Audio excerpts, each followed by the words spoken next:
tragic news out of Philadelphia as the Phillies lost. Yeah. The Phillies are losers. They lost to the Oakland A's on Sunday, thus making them losers. They dropped to 34-19 on the season. They failed to make up ground on anybody because they have the best record in baseball, but they're losers.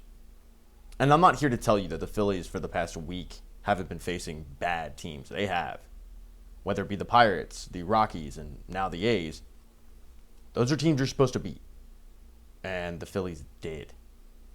The Phillies did beat those teams.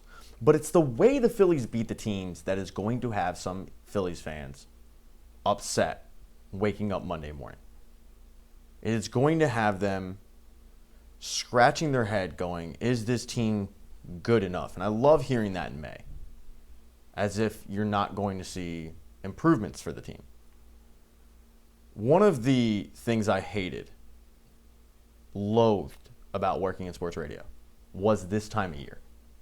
We refer to it in the industry as the dog days, and it's the dog days because you really only have one thing to talk about.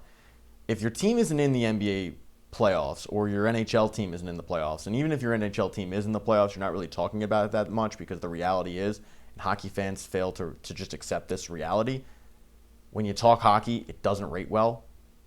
So you're kind of hoping that your NBA team goes deep in the playoffs for Philadelphia. That certainly wasn't the case this year. So thus you enter the dog days, where you have two topics to talk about, your baseball team and your football offseason.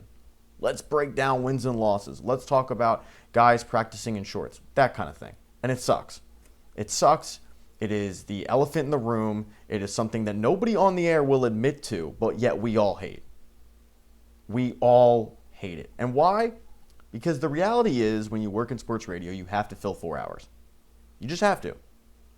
So you come in, there's not a real storyline. The Phillies are the best team in baseball right now. Statistically, record-wise, they're the best team in baseball. They took 2 of 3 from the Sacramento, Oakland A's, whatever you want to call them. Okay? They weren't pretty, but they're wins. But you now need to fill 4 hours, so what are you going to do? You're going to make up a narrative. Do you believe it? Probably not. But I guarantee you, at some point on Monday, the topic of conversation on whether it be 94 WIP or 97.5 The Fanatic is, this isn't good enough.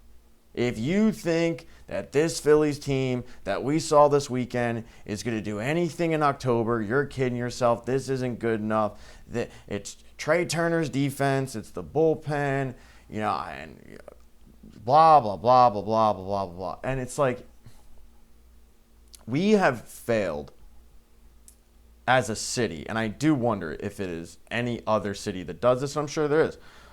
But we failed to differentiate between football season and baseball season. And even though we all know, everybody knows, that there's 17 games in football and there is 162 in baseball, we still subconsciously treat baseball like it is football. So when your team goes out there and they face a bad opponent and they win the series, but it's not pretty, you panic. Because you go, oh my God, is this team good? And you never go back and you never look at the seasons where like the Phillies were a juggernaut. I'm talking like 2010, 2011. You don't look at those seasons. You don't look at the losing streaks that they had. You don't look at some of these close games they pulled out. You don't remember those because it's out of sight, out of mind.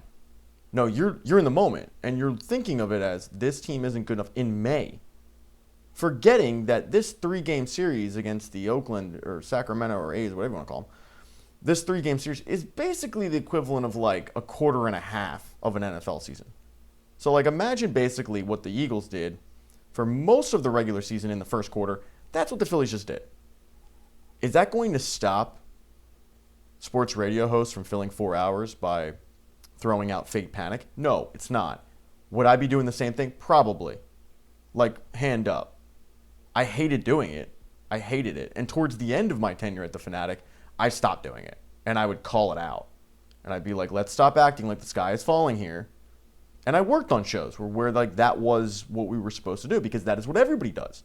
That is the blueprint. Maybe that's why they're there and I'm not.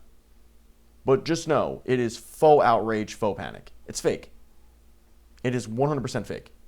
Is this bullpen good enough as constructed? No. Welcome back, Jordan Romano. We saw him return to form, if you will, on Saturday night. But they won. Matt Strom, currently their best reliever, ends up losing the game on Sunday. Shit happens, right? Like, that's going to happen. Just like Oakland blowing the game on Saturday with their closer. It's going to happen. I don't think that this left field situation is good enough. I don't need to see Weston Wilson anymore.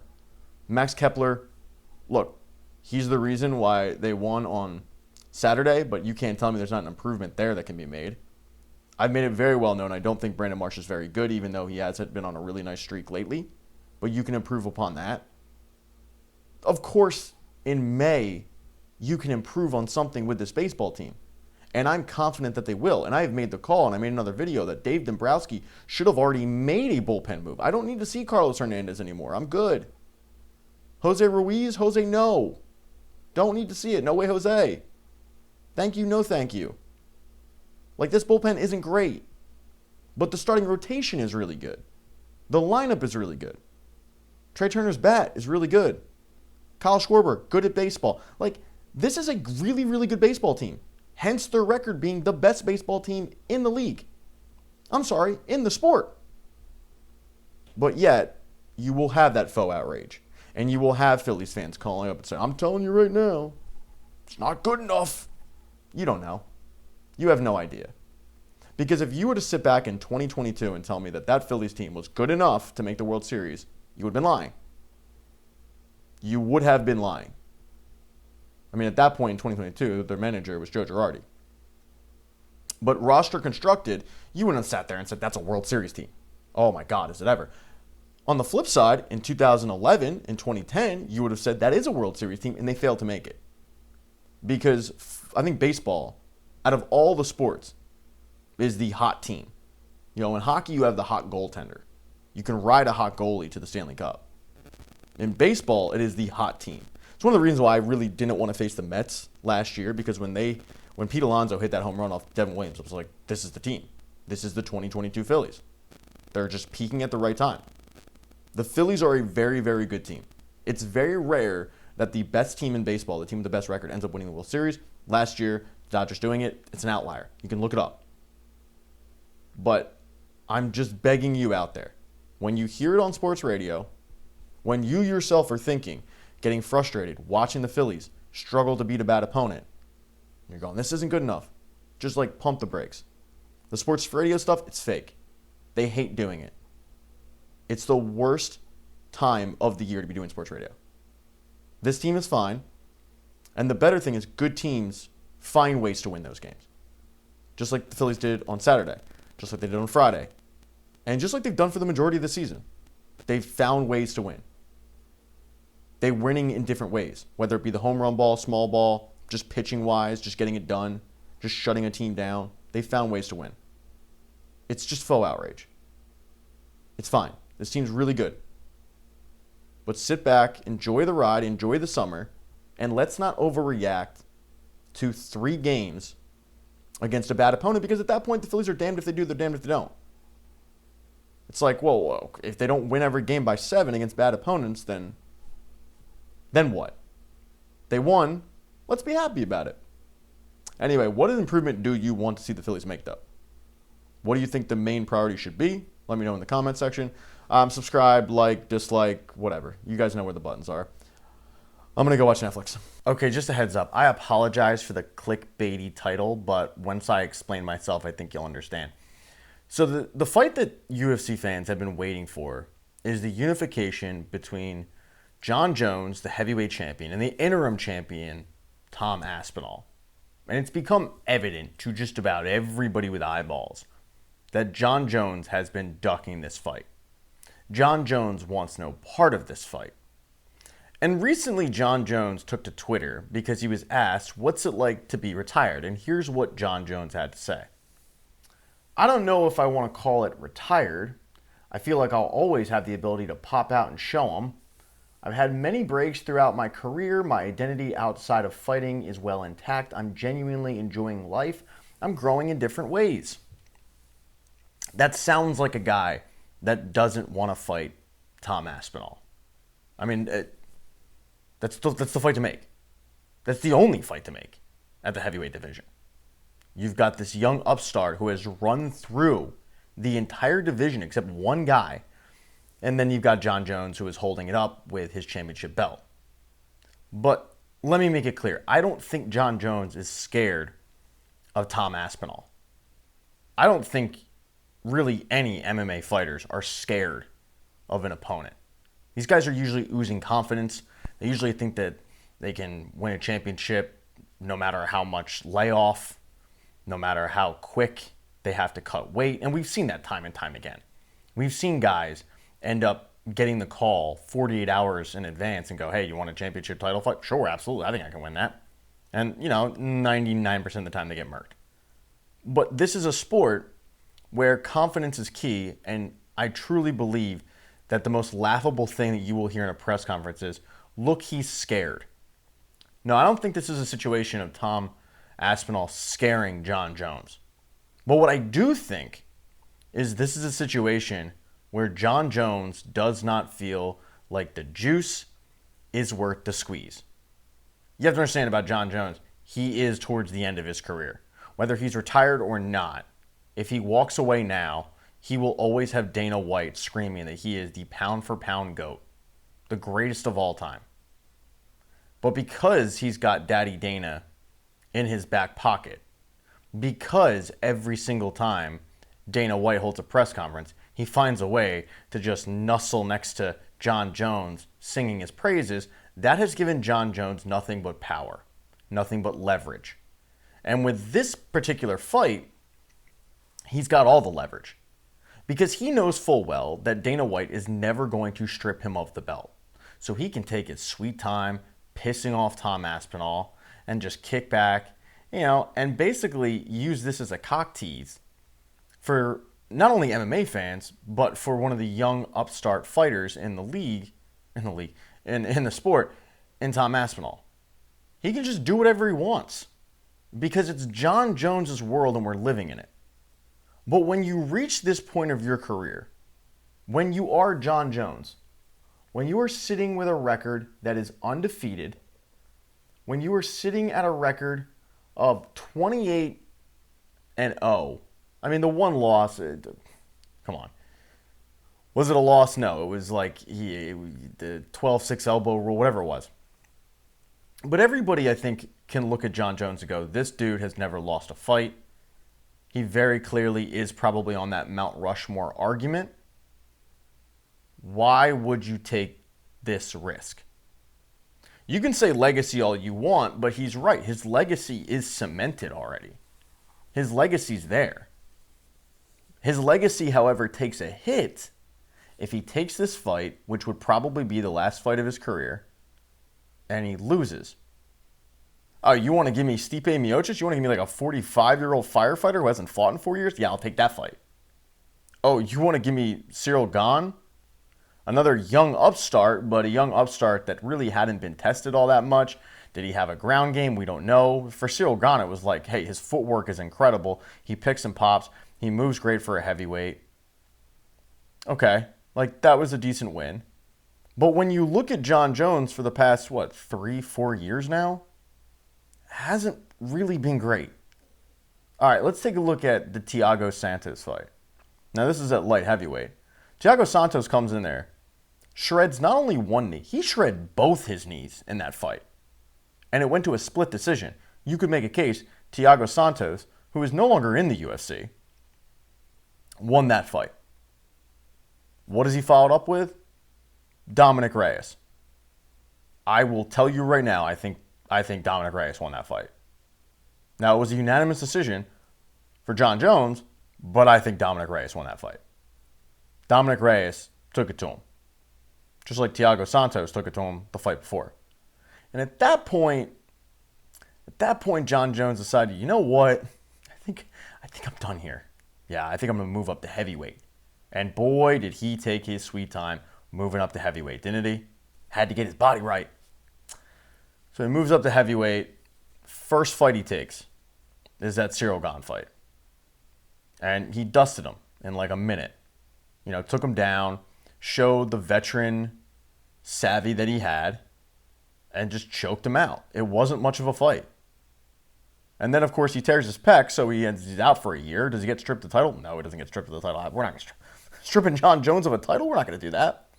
No. So then we get a fight that nobody really wanted, which was Stipe versus Jon Jones. And that went about as expected, I think. It was gross.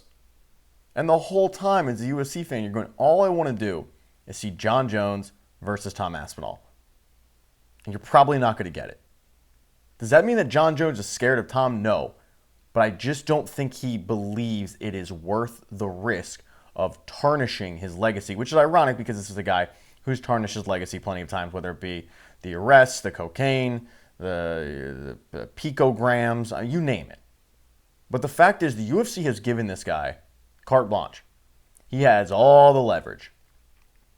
I don't believe that he's scared of Tom. I think he believes that he can beat Tom. But I also believe that Jon Jones thinks Tom Aspinall is who he claims to be. Tom Aspinall is who UFC fans and MMA fans think he is, which is that dude. It will be an incredibly tough fight. And if you're struggling 3-4 years ago against Dominic Reyes and you can barely beat Thiago Santos on 2 knees, and I understand it's another division, do you really want to risk your undefeated record? No, you probably want to fight the guys like Stipe Miocic getting off the couch after 4 years. You want to give me Derek Lewis? Okay, sure, I'm Jon Jones. I'll fight Derek Lewis.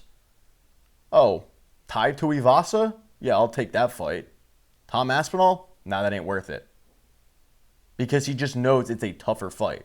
And keep in mind, too, this is a guy in Jon Jones who wanted no parts of Francis. You know, like, he didn't want to fight Francis Ngannou. He waited to make his heavyweight debut until Francis was no longer the champion. So this is kind of a history with him. Because, same thing. Did he believe that he couldn't beat Francis Ngannou? I don't think so. Did he want to go in there and run the risk of getting knocked out and ethered like every other opponent Francis had faced? No, he didn't. He didn't want to feel that power. I don't think anyone blames him. So he sat back. He waited till Francis was out of the UFC. He waited till Francis was stripped of his title. And then he went, oh, you know, Dana, I'll fight now. I'm good. Hey, body's right. Body's immaculate. But this is who he is now. Because when you reach the point of having an undefeated record, like Jon Jones has, asterisk, you start picking your opponents more carefully. And that's exactly what he's doing. Do I think we'll ever see Jon Jones versus Tom Aspinall? Probably not. But the fact is, the UFC and the heavyweight division needs it. Because right now, I think the 2 best heavyweights in the sport are Tom Aspinall and Francis Ngannou. Francis ain't coming back anytime soon. Tom Aspinall has run through the entire division, essentially. The only person he hasn't really beat, because he's beaten Volkov. He beat Cyril Gane, right? Yeah, I believe he beat Cyril Gane. Pavlovich, he beat, or Sergey Pavlovich, he destroyed. Like, who does the guy face? It's a very, very, very thin division. And it's being held up by this dude who's in Thailand filming a reality show that knows full well Dana ain't doing shit about it. So that's my explanation. Do I think Jon Jones is scared of fighting Tom Aspinall? No, I don't. Do I think he believes it's worth the risk? I also do not think he believes it's worth the risk. I think at this point, his undefeated record is more important to him than defending a belt that he won, has defended one time against a 40-something-year-old firefighter who hadn't fought in 4 years, in a fight that no one really wanted, but we got anyway. Fortunately, the heavyweight division needs a savior at this point. Maybe Jailton Almeida can be it. I doubt it. But right now, it's Tom Aspinall's world. We're living in it. And until Jon Jones announces he is officially retired, and we probably would get a Tom Aspinall versus Jailton Almeida fight because of the fact that I just laid it out. Like, Tom Aspinall's beating everybody. You know, ethered Curtis Blades, Pavlovich, all of them. yeah, I don't know where the division goes after that. He's pretty much cleared it out. He obviously can't make light, but it's unfortunate. And this is yet another roadblock in, and I can't even call it a super fight, but it's a fight that needs to happen because at this point, while Jon Jones thinks that his legacy is set, you do wonder, will people get in his ear and go, John, everybody thinks you're undefeated, but also everyone's going to go, you're the guy who didn't want to fight Tom Aspinall. He didn't want to fight Tom Aspinall. He didn't want to fight Francis Ngannou. I just don't think it's because they're scared. I think it's because he didn't think it was worth the risk. What about you out there? Do you think this fight will ever happen? I don't. I don't think it'll ever happen. I think the UFC needs to move on. They won't. I think they do. What about you guys? Like, subscribe. You guys know the deal, right? You know where the buttons are. You know how the internet works. You know how YouTube runs at this point. I'm gonna go. Go Phillies. All right, joining me now is a former colleague. I guess we're currently colleagues, right? Still kind of. Yeah. Devon Givens. We have a lot of history going back and forth. A lot of endless nights spent with each other in the trenches of of our old station. But the Sixers are your primary, forte, if you will, and you do a great job with PHLY right now with the Sixers show with Kyle Newbeck and Derek Bodner. And the Sixers were an unmitigated disaster this past year. They were a dumpster fire, Devon. So I'm just going to start out with what the hell went wrong. Well, I guess I'll start off with where everyone else goes, at least from the organizational side. We know the injuries were a big part. When you don't have the big fella Joel Embiid out there on the floor, he only plays 19 games. Paul George plays, 42? Tyrese Maxey plays 51 or 41, 52, whatever it was. That's just simply not enough. So you begin there. And once they started the season off and gave us an idea of the plan for Joel Embiid being that he was not going to play back-to-backs, which I initially didn't have much of a problem with, kind of understood that, or the load managements, and then felt like it would adjust as the season went along to maybe go away from the plan because he's playing a certain way, because his knee is holding up pretty well. The injuries are not as bad as anticipated. And the rest was helping as you get ready for the stretch run for the postseason, which we thought. After a while, that just blew up in their faces, and we saw what happened. So a 24-win season, a disaster of a season in which we thought once again that they would be in the playoffs easily. 50-win team, which is standard for them at this stage. And can you get past the second round? Some were satisfied with just getting to the Eastern Conference Finals because that's improvement. Or others like myself felt, no, when you make a big move like this with Paul George, knowing that you don't have too much left with Joel Embiid and Tyrese Maxey, a young budding star in the NBA, I want to see the finals. Well, just when we get to the finals of who you're playing against. And if you've seen what Oklahoma City looks like right now, you would understand why if they did not win against them if they had advanced, that you would take that as a successful season. So I do think that it's kind of a cop-out because that's every team for every year. But in this particular case, yes, they did not have enough games, 15, 16 in total of their big three, if you will, for an 82-game season. You're not going to win when those three don't play together. Yeah, one thing that we both, I was blowing up your phone, angry about the fact that I just said I didn't feel like Joel Embiid had been healthy since the playoffs last year. I didn't think he should have played in the Olympics. Do you think him playing in the Olympics had an effect on this past season in terms of his health, or was this just more bad luck for the Sixers where he just can't stay healthy? I think it was a combination of both, where he just seems like he's struck with bad luck. Anytime, Pat, as you know, elbow to the face, you get a broken face. Shoulder to the face, Markelle Fultz, you get a broken face. Wrapping up a series against the Toronto Raptors in the first round, maybe for some felt like he was in the game too long. Doc Rivers left him in the game too long. Pascal Siakam swipes at the basketball. He breaks his thumb. Some bad luck stuff that happens to him. But he also has some injuries where we know that are just real injuries that he just cannot run away from. So to get back to the earlier part of the question about the Olympics, it's hard to sit back and look at how he performed in the Olympics, even though he played well, especially in the game against Serbia to push them to the gold medal game, where you saw how he labored, the big knee brace that he was wearing in the summer and when he got on the floor in the Sixers uniform. It's hard not to look back at that and say that that played a part in it. It played a part in the fact that he could not be himself when he came back for the Sixers. Now, after seeing him like that, would that 2 months off really have done much of a difference for that? That's an answer we won't ever get. We won't know. But that is something that we can look back. And for me, I'll say it. I'll stand on it. I don't agree with you. I thought that it was fine for him to play because when you're talking about a gold medal opportunity and that was going to be his only time to compete for a gold medal, if he were to believe that his knee was good enough, playing in that and coming back to the team, which ultimately did not work out, but he felt like he was going to be able to do both, then I didn't have a problem with it just because, again, you don't get a chance to play for Team USA every 2 years, every 4 years, whether it's the World Championships or the Olympics. You don't get to do that all the time. And that was certainly going to be the final time that he does that. So I didn't have much of a problem with it. Yeah, so this is, I think, we finally get to the root of why you don't want to hang out with me, is the fact that we disagree on this topic, why you keep ducking me in these streets.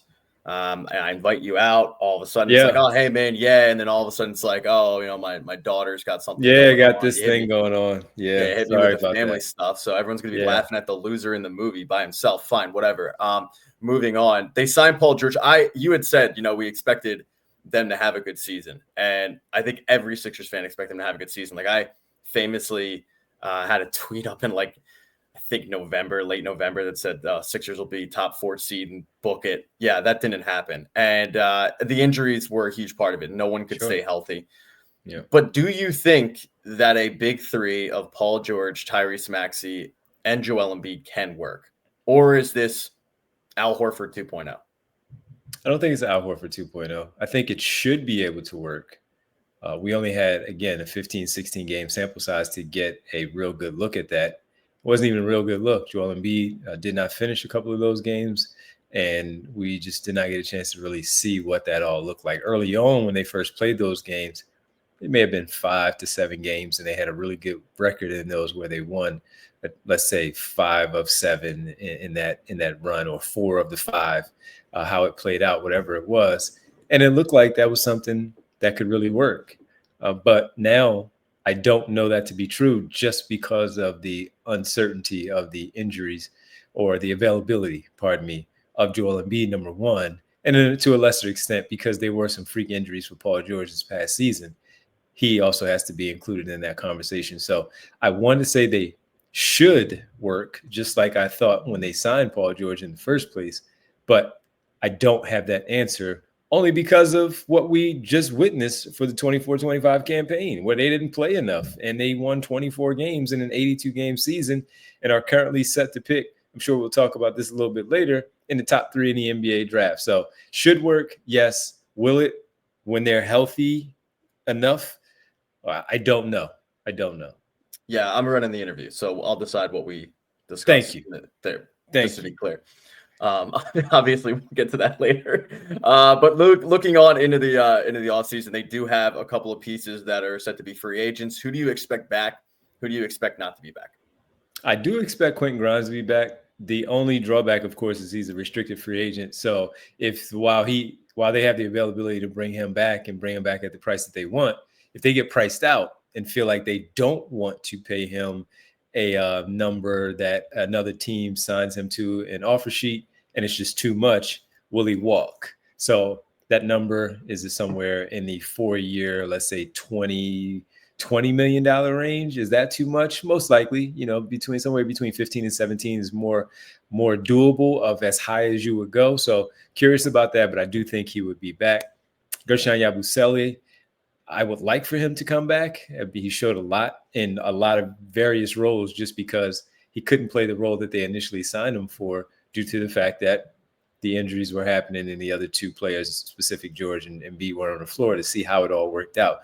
But there's a chance that he can still come back. And that's also while he's unrestricted, depending on if other organizations, other teams saw what they saw in the sample size that they did with lesser talent, if you will, no disrespect to Tyrese Maxey, and then everybody else behind, even Quentin Grimes, who had a really good year towards the second half of the season, where he had the basketball in his hands a lot. Will they do something like that where, again, they cannot fit him into their salary structure, the Sixers, just because he got a little bit more from another team? Plus, Pat, will they offer him a different role where he feels more comfortable after seeing a little bit of practice, a few games where he did play with the three of them, and he just feels like, you know what, it's not going to work for me here. Also, yes, you are running the interview. Does it matter if they draft a certain player and then that player is kind of taking minutes away from him, where he decides, you know what, it's probably best where I go to organization X to do their thing. So I say that Grimes should be back. I think that there's a real good chance that Yabusele is back as well. Those are the two main ones that really, really matter in terms of free agency, where it goes for this basketball team. Others, you know, Kyle Lowry, that he's one that's an unrestricted free agent. Will they bring him back? Two other players that have player options, three players, Eric Gordon, Kelly Oubre, Andre Drummond, all have player options, and you would expect them to opt back into those contracts for the Sixers season because they may not get the number that they would like on the open market. All right, let's move on. Okay, you clearly want to talk about the draft. All right, let's move on to the draft. Now, I mean, in all seriousness, the Sixers finally get luck the first time all season, essentially, by not only keeping their pick but moving up in the draft. I was texting you because I was in Mission Impossible when it was going on. Mm-hmm. Luckily, you know, that movie's pretty loud, so I'm literally watching the draft lottery under my hoodie, screaming as, you know, the envelopes are getting announced. Nobody knows around me because there's, you know, bombs going off and stuff. Were you screaming inside or actual screaming, light screaming? Yeah, light scream. No, legitimately, I'm like, you know, not getting so loud where people would look, but, you know, I'm cognizant of my awareness. But I was pumped because, you know, you're going into it thinking, okay, how much worse can this season be for the Sixers? Oh, I have an idea. They lose their pick and they keep their pick. They move up and they will be drafting third overall. I'm pumped, but yet I know nothing about college basketball because, as you know, I'm a Temple fan. They don't have much of a program right now. So you actually follow college basketball. You follow all these guys. Who would be your selection at number 3 if Cooper Flagg is off the board? Obviously, he will be off the board, but you know what I mean. Yeah, Flagg and Harper should go 1 and 2. And right now, I'm still standing on the island and planting the flag for Ace Bailey. We're a month away from the draft. That could change because of, or you might hear some different things about the workouts, the interviews, where it didn't necessarily go so well for him, especially with the Sixers. Since they do have an opportunity to interview and sit down with these players at the combine first, and then bringing them into their facility, giving them a personal workout and see what it looks like. So right now I do go with the 6'8" forward from Rutgers by way of Georgia and select him at pick number 3. He has a lot of flaws right now. He's not a perfect player, but he is one that can score the basketball and he can shoot the basketball at that size, and something that could help the Philadelphia 76ers with that skill. Defensively, he does have his issues, but he also has some good traits there too, as a pretty good help defender, team defender, and a weak side shot blocker because of his athleticism and that length to help clean up some things on the other side should his teammates need some help. Putting the ball on the floor is a challenge, it seems, at times. He does have that scoring mentality where a lot of times, well, most of the time, he is not passing a rock. He sees what he sees, and that's that orange rim, and he wants to make sure that he is the one that is responsible for putting the ball through the basket for his team. Something that he's going to have to be coached out of a little bit, especially early in his career, because this is not going to be a situation like Rutgers where he and Harper are going to have the ball, because Maxey, George, Embiid, who we just talked about extensively, plus Jared McCain, Quentin Grimes are going to have opportunities.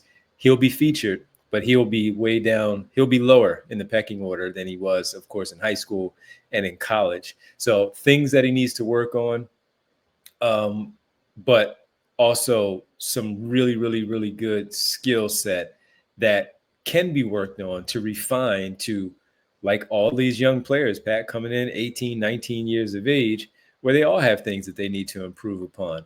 And while he may be behind Cooper Flagg and Dylan Harper and in the conversation currently with VJ Edgecombe, mostly for that number 3 pick with the Sixers, he is one that's a talent. He's a talent. He's going to drive some people nuts. He's going to drive a lot of fans nuts. Right now, it is divided, man, when you hear Sixer fans talk about this cat and what he can do out there on the floor versus what he can't do and why he can't fit for the Philadelphia 76ers. So right now, the flag is being planted, but it's not firmly into the ground right now, simply because we still have a whole month away. And there's no clear-cut 3. Like you said, they finally get some luck, but the luck stopped at 3 and not getting up to 2 or 1 where you knew you would take Flagg and Harper at those spots. So a really good spot for them to be in. Still questions, though, where they have to do their job here, do some really, really good work, and rely on their scouting to make this choice.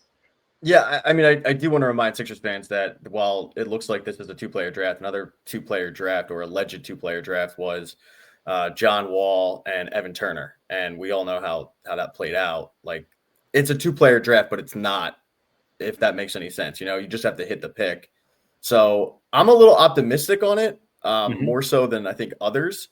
But then again, it's like the ignorance is bliss factor with me because I don't know these guys. And the guy that you brought up was VJ Edgecombe.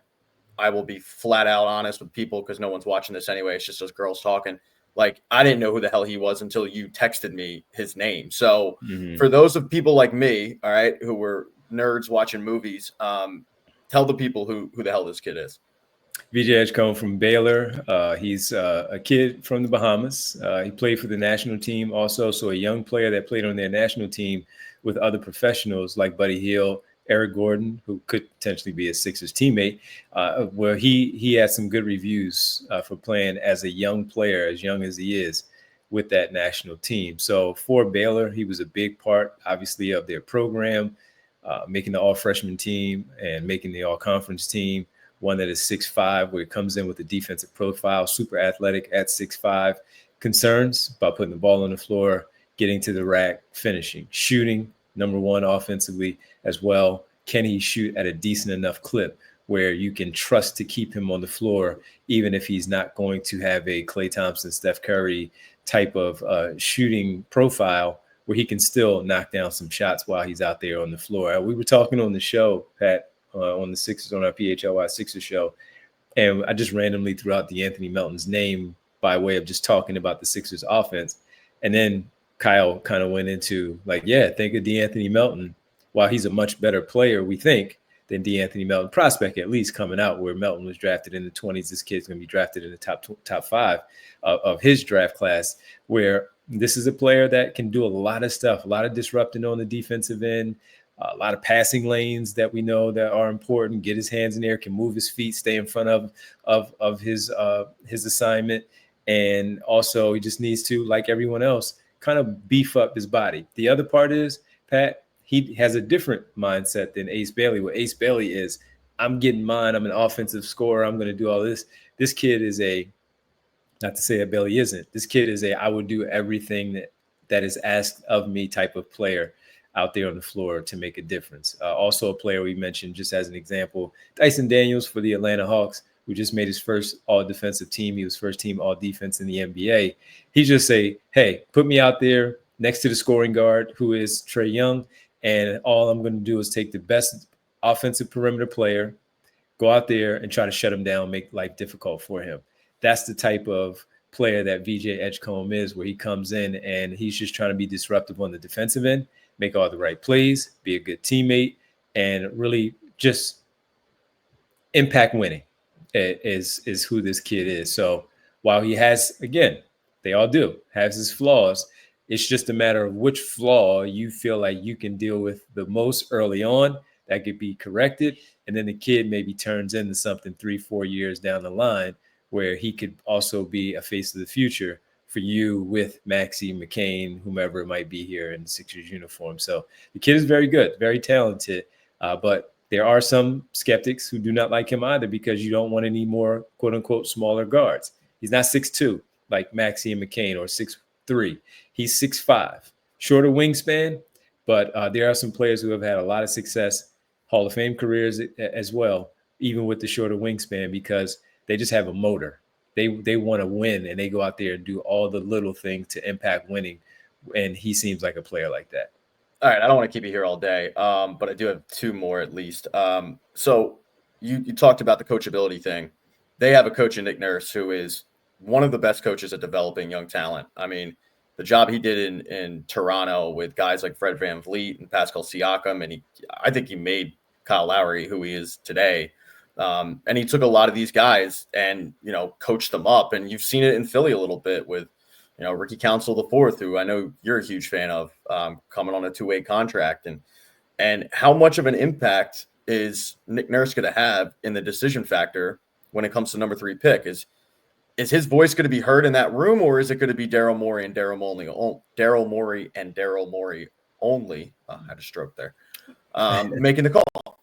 I just think that it's going to be the collective effort, but I think the final decision will certainly go down to Morey as the president of basketball operations. So from Morey to Elton Brand, the scouting department, and I do think Nurse will have a voice in there. We saw him at the lottery, at the table with Brand and Morey on lottery night on May 12th, where they were all together as Jared McCain was the representative on stage for the Sixers. And I do think Nick Nurse will have a voice. The question is, Pat, will he play the young player? Now, it took him a few games to get Jared McCain on the floor. And when we saw Jared McCain finally got on the floor, all right, you can't take this guy off the floor. He's too good, even as 16th overall pick. You got 3rd overall pick, man. This player is going to have to get out there in some way, shape, or form on the floor and play for a team. Now, people are going to want to see him. They're going to want to see him. And now this is a unique situation because the Sixers were not supposed to be here. Forget about the top 6 part of it. They're supposed to be a playoff team.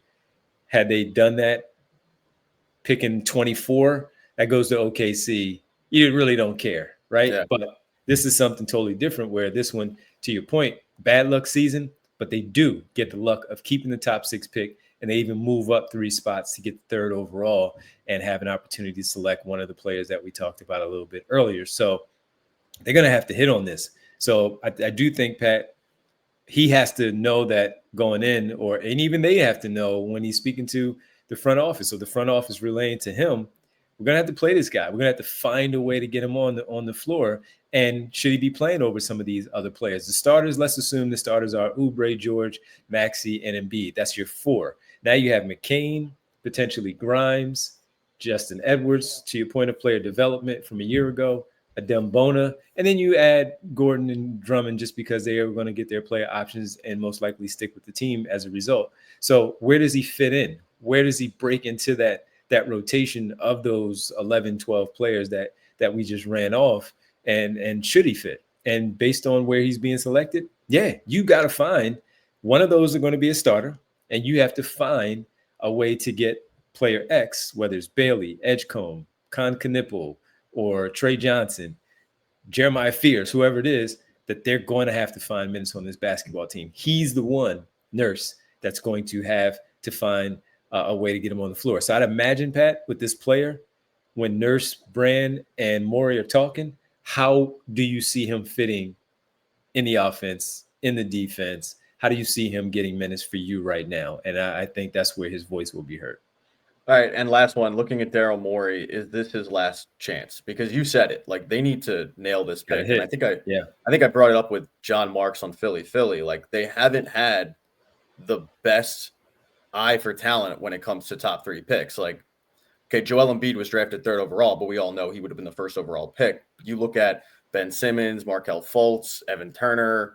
I'm missing Jahlil Okafor. Like when it comes to having this selection, they've botched it more than they've nailed it. So when you look at Daryl Morey, he's been here for 5 years, 6 years, whatever it is. He's since 18. Yeah. So, okay. So he's been here for 7 years. He's made some big swings like Paul George. He's done some good things, some bad things, but they still have failed to get out of the second round. Is this it for him? Like in 2 years, if they are still sitting and they haven't reached the 3rd round, if they haven't reached the Eastern Conference Finals, is Daryl Morey out? Pardon me, by the way, it was a 20 20 season. I think it was the season right as when Dude. Tyrese Maxey was drafted. So he was Tyrese Maxey's draft pick. That was the COVID year. All of that You're stuff. supposed to be the expert. 2021 season, I think it was. Actually, do you even watch basketball? Yeah, not a lot. So that was his first season, 2021 season. Drafted Tyrese Maxey, Isaiah Joe, and Paul Reed. So he hit on all three of those. They're all still in the league. They're all contributing in the league. And Maxey is an all-star player. The other part too, Pat, that you add, number one, yes, I think this is the one that he has to hit on, and this has to be his swing. He has to get this right, or else. And he's never drafted this high, Pat. In Houston, they were always a playoff team. Philadelphia, always a playoff team. He's never drafted this high.